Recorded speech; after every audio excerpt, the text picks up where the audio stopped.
हर चुनाव से पहले उसे याद किया जाता है, हर दंगे के बाद उसे कटघरे में खड़ा किया जाता है और हर वादे के बाद भुला दिया जाता है। हम बात कर रहे हैं बिहारी मुसलमान की, जो न सिर्फ एक नागरिक है बल्कि एक सवाल भी है।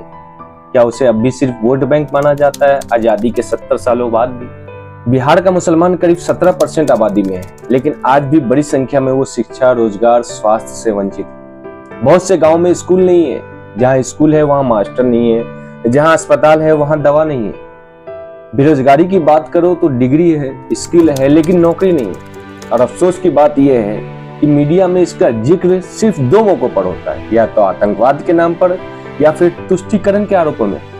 अब सवाल है, क्या मुस्लिम समाज को राजनीतिक प्रतिनिधित्व मिला है? उत्तर है बहुत कम, अब बेहद सीमित।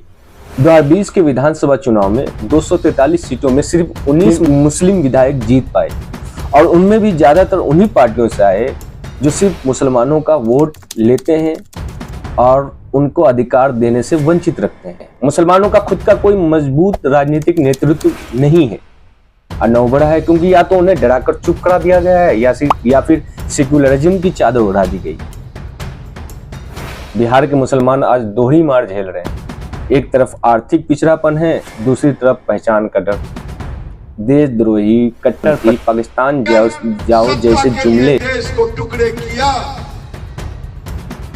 अगर मुसलमान के लिए पाकिस्तान बनाया, हिंदू के लिए हिंदुस्तान बनाया, तो अगर सारे मुसलमान चले गए होते, आज हमारी बेटी लब जिहाद में नहीं फंसती। आज उनकी पहचान पर धब्बा बन चुके हैं, लेकिन कोई पूछता नहीं है देश के लिए वो क्या कर रहा है।